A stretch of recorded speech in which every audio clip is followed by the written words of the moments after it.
Onda Nassau. Nada que ver.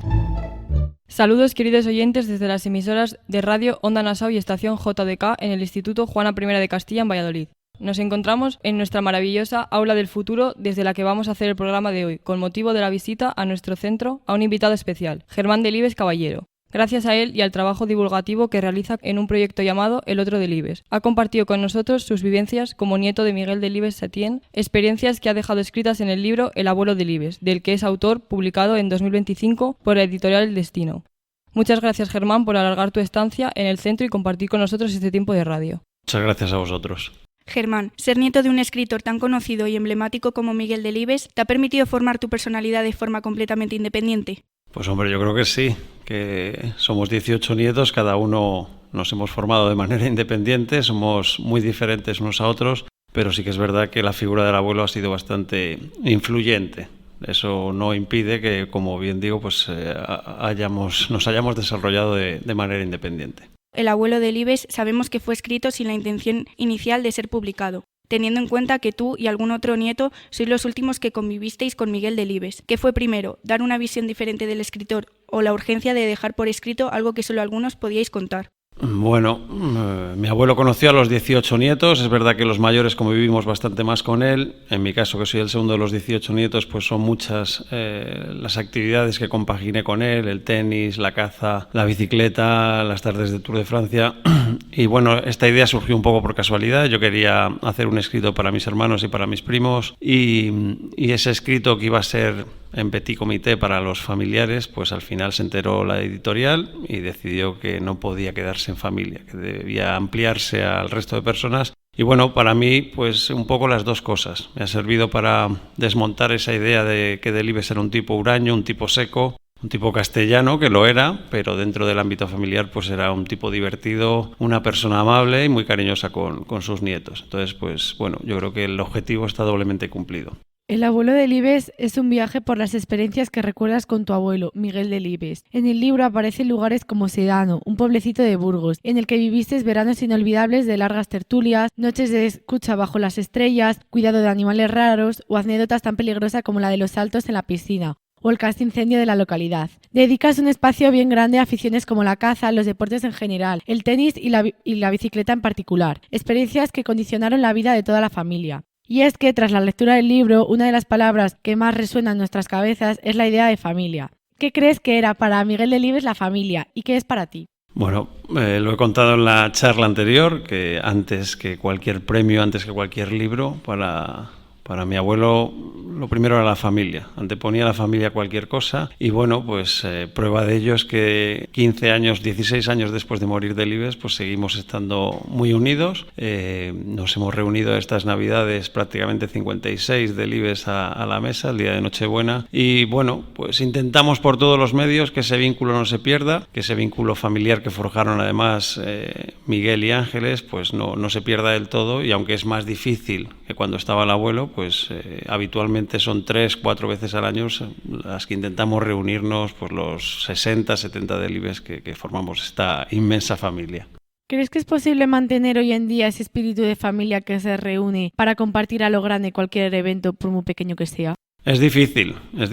Cuando no está el eje vertebrador que fue Delibes, cuando estaba mi abuelo vivo, él iba a Sedano julio y agosto, y allí estábamos prácticamente todos. O sea, teníamos que compaginarnos para no coincidir muchas veces todos porque era inviable, no había camas suficientes para tantas personas. Pero ahora es más complejo. Son 7 hermanos, cada uno tiene su vida, sus historias, y es, como digo, bastante difícil. En familias tan numerosas como la nuestra es complejo ese sentimiento de unión, porque muchas veces salen rencillas, problemas. En este caso yo me paro a pensar y prácticamente no hay problemas. Siempre hay alguno puntual, pero no deja de ser poco trascendente, y al final prevalece ese sentimiento familiar de apego que tenemos y que llevamos muy a... Bueno, os cuento una anécdota al respecto de la familia para que veáis un poco cómo afecta o cómo lo ve la gente desde fuera. En Televisión Española grabaron hace años un programa que se llama Imprescindibles, que que siempre lo hacen sobre alguna figura relevante, podía ser un escritor, una actriz. Entonces, siempre que hacen ese programa, el título del programa es el nombre de la persona. Pues puede ser Concha Velasco, puede ser Camilo José Cela. En este caso, la idea de los que vinieron a grabar a casa era poner Miguel Delibes, pero estuvieron 8 meses de rodaje para sacar una hora de programa, y al finalizar el rodaje decidieron poner de título La X de Max.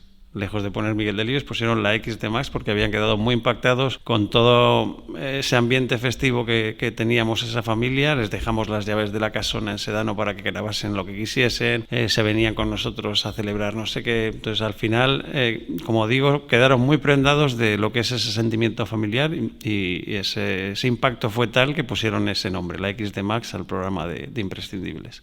Otro aspecto de tu libro que nos ha llamado la atención es que suena. Como lectores podemos imaginar el sonido del campo, las noches, el silencio, en las batidas de la caza, el crujir de las bicicletas, el jaleo de los niños, la discusión de los adultos. ¿Es algo intencionado reflejar ese mundo sonoro? No ha sido nada intencionado, es mi forma de escribirlo, mi forma de relatarlo, y ha salido así solo, no lo he buscado. Sí que es verdad que, cuando me entrevistó Cantizano en Onda Cero, sí que me decía la responsable del programa, que había leído el libro, dice, me ha encantado, me parece estar en Sedano, en las tardes esas de verano en las que escuchabas el silencio, me parece conocer el pueblo sin haber estado jamás allí. Pues bueno, pues si a través de esas páginas he logrado que haya personas que se hayan sentido partícipes de esa historia familiar, para mí ha sido pues todo un halago.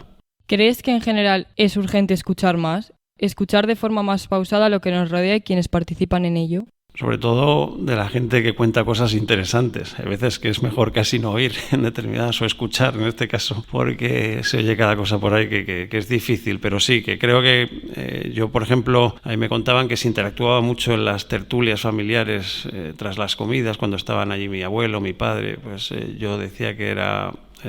como se dice eso de oír, ver y callar, pues en este caso yo allí me quedaba embobado escuchando cómo hablaba el abuelo, que era un genio, una persona de esas de la que solo podías aprender cosas. Y creo que sí, que cuando la persona que interactúa tiene un talante como el de Delibes, es fantástico poder y saber escuchar.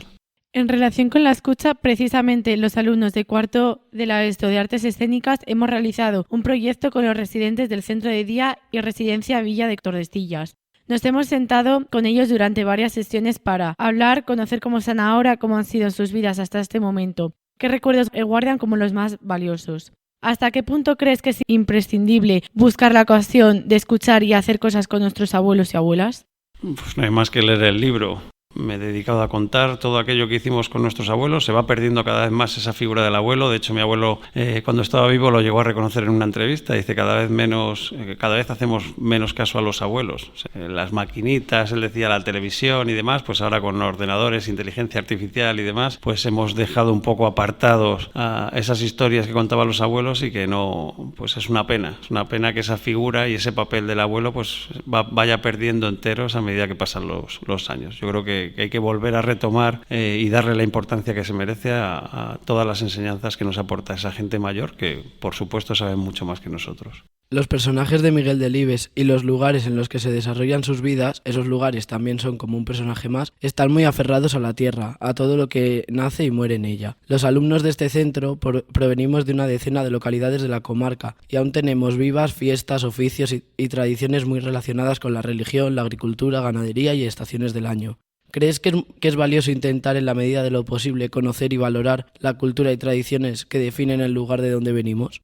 Yo creo que sí, que la base de la cultura está ahí, en los pueblos. De hecho, mi abuelo, buena parte de culpa de las tramas de sus novelas se forjan en esos pueblos. De hecho, me contaba mi padre, por ejemplo, que cuando salían a cazar, mi padre era pequeño, 16, 17 años, dice, tu abuelo nos llevaba allí al pueblo y a las 9 de la mañana, 9:30, pues se ponía a entrevistarse con el ratero del pueblo, el señor que cazaba ratas de agua, que luego las vendía, y a lo mejor se tiraba hablando allí 3, 4 horas, y nosotros lo que queríamos era cazar y nos desesperábamos. Pues mi abuelo se alimentó de esas historias, muchas de ellas reales. Ese protagonista de las ratas es un señor real, o el de Disputado voto del señor Cayo, pues es un pueblo cerca de Sedano, Cortiguera, donde es real que había 2 vecinos que no se hablaban, y mi abuelo se entrevistó pues con ese señor, y de ahí surgen esas historias. Entonces yo creo que esas tradiciones son importantísimas, que no debemos olvidarlas y que por lo menos seguir respetando y seguir recordándolas con cierto cariño. Eres maestro en un centro público de Castilla y León, en la especialidad de Educación Física. ¿Por qué decidiste ser maestro? Mi abuelo siempre estuvo muy vinculado al mundo de la naturaleza y del deporte, y yo creo que en este caso pues a mí me tiraba bastante. Aquí mira, estoy con Dani, que es buen pañero también somos de educación física. Luego es verdad que con el paso de los años te vas, cuando apruebas la oposición, te mandan a un pueblo allí a dar educación física más primaria, y es más primaria que educación física, y acaba uno pues metiéndose en el aula y perdiendo un poco esas raíces de profesor de educación física. Pero bueno, me llevó un poco eso, que me gusta educar, me gusta la naturaleza, me gusta el deporte, pues a que dirigí mis pasos, al igual que está haciendo mi hijo ahora, pues hacia la educación física y hacia el magisterio. Además, tienes hijos, Guillermo y no sabemos alguno más. Con uno basta. Ya da bastante guerra uno como para plantearme en su día haber tenido dos. Pero es buen chico, ¿eh? ¿Cuáles son los principales valores que te gustaría que formaran parte de tu familia? Bueno, pues los valores que le inculco a mi hijo Guillermo son los que me inculcó mi padre, y que su padre le inculcó a él. Pues mi abuelo sí que nos decía o nos dijo siempre que intentásemos ser buenas personas. Independientemente, yo no era buen estudiante en mi época, lo tengo que reconocer, y bueno, pero él decía, lo importante es ser buena persona, es lo que te va a abrir puertas, y yo creo que un poco lo que le pido a mi hijo es eso, que le recuerden como un buen tipo, como una buena persona, y luego, pues oye, una vez que eres buena persona es más fácil adentrarte en otros caminos más complejos. Mira, mi abuelo era mal lector y yo fui mal lector también hasta una época tardía, y reconozco que me arrepiento de no haber comenzado antes, pero creo que es un aspecto fundamental, y que poco a poco también, al igual que como decía antes de los abuelos, pues el mundo de la lectura pues cada vez está un poquito más olvidado. Son las nuevas tecnologías, cada vez que nos toca leer un libro muy gordo, nos acercamos a la IA para que nos resuma el libro, y bueno, pues eso es un poco triste. Así que es verdad que bueno, que hay que empezar a orientar las lecturas también desde los centros, lo que bueno, pues yo trato de hacer, que los escolares, los alumnos también de instituto, pues leáis aquello de Delibes, por ejemplo, que pueda acercaros un poco más, pero sí, bueno, pues habría que intentar compaginar esas dos cosas, no utilizar de manera errónea la IA, que muchas veces nos puede ayudar, pero otras muchas pues nos hace un trabajo que deberíamos hacer nosotros. Miguel Delibes ha dejado en alguna de las dedicatorias a sus nietos frases como leer es vivir, leer es pensar, o como el libro es nuestro compañero de la soledad. Desde tu punto de vista, ¿en qué medida la lectura puede suplir algo que sentimos que nos falta? Yo creo que la lectura es todo. Esa dedicatoria de mi abuelo es leer es vivir, leer es pensar. Esto no significa que resuelva vuestros problemas. Era un poco la bofetada que nos daba después, y te decía que leer es vivir, leer es pensar, pero luego tiene uno que manejarse por sí mismo. Es verdad que la lectura nos puede ayudar un montón. Y yo me pego con mis alumnos de primaria para que lean, para que vuelvan a leer, porque me parece fundamental, abre muchísimas puertas. Un buen lector, un tipo que desarrolla la lectura comprensiva con fluidez y con habilidad, al final tiene mucho ganado de cara al futuro. Como decíamos al principio, la visita a nuestro centro es una de las iniciativas de la Fundación Miguel Delibes para divulgar y mantener vivo un patrimonio tan valioso como es la literatura y forma de ser de este escritor. Para saber un poco más de ello, ¿qué objetivos tiene esta fundación? Bueno, la Fundación tiene como objetivo mantener vivo el legado de Miguel Delibes, mantener viva su figura y su obra, y bueno, uno de esos vínculos es con educación, es uno de los más importantes en el que me muevo yo además, que como soy maestro de primaria aquí en la comunidad, pues ese convenio que tienen tanto la Consejería de Educación como la Fundación Miguel Delibes, el fomento a la lectura, el objetivo final es leer a Delibes para conocer a Delibes, a través de la lectura de textos de Delibes, y luego pues con la visita que hago yo a los distintos centros, pues logramos que los alumnos de Castilla y León por lo menos mantengan viva pues esa imagen o esa figura de uno de los mayores referentes a nivel de novela de la comunidad. Estamos intentando saltar a otras comunidades, nos hemos adentrado ya este año, por ejemplo, en Canarias, La Rioja y Cantabria, y vamos a ver si podemos dar algún saltito más poco a poco. Germán, para terminar la entrevista, queríamos preguntarte, teniendo en cuenta las preocupaciones que tenía Miguel Delibes por el mundo que se estaba construyendo, ¿qué crees que pensaría tu abuelo Miguel Delibes del mundo de hoy? Con la IA estaría espantado.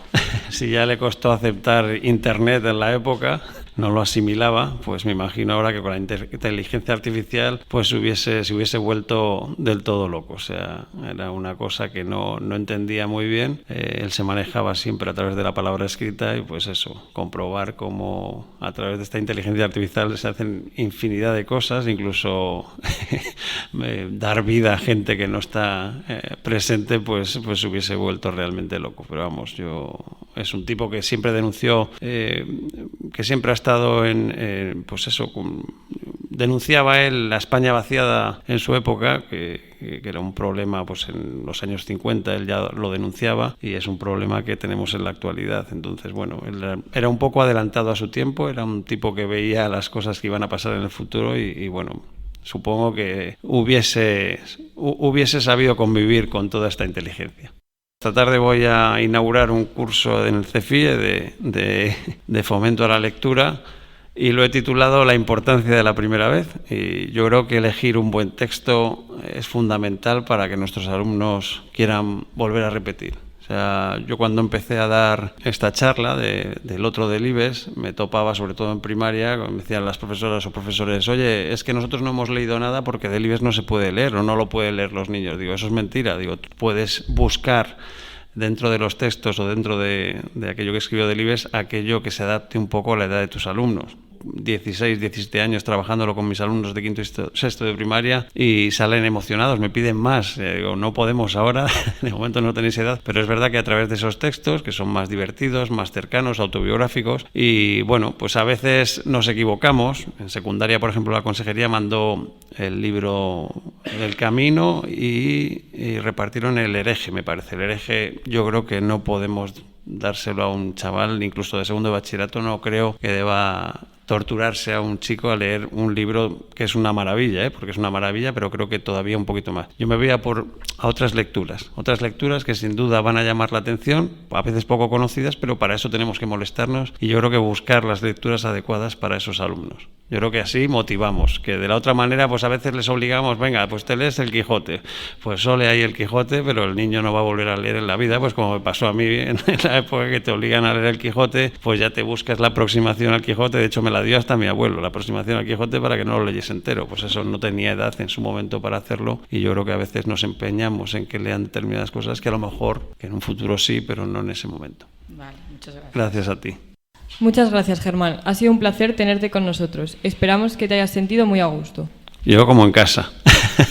Con la voz de Germán Delibes Caballero nos despedimos desde las emisoras Onda Nassau y Estación JDK en el Instituto Juana I de Castilla en Tordesillas. Os saludamos desde micrófonos Aroa, Ainara, Claudia, Bruno y Andrea, y con Valeria y Reda en controles técnicos. Podéis ver y escuchar los contenidos de radio en los canales de Spotify, YouTube e Instagram de Onda Nassau y en el canal de iVox de Estación JDK. Gracias por estar ahí y hasta pronto.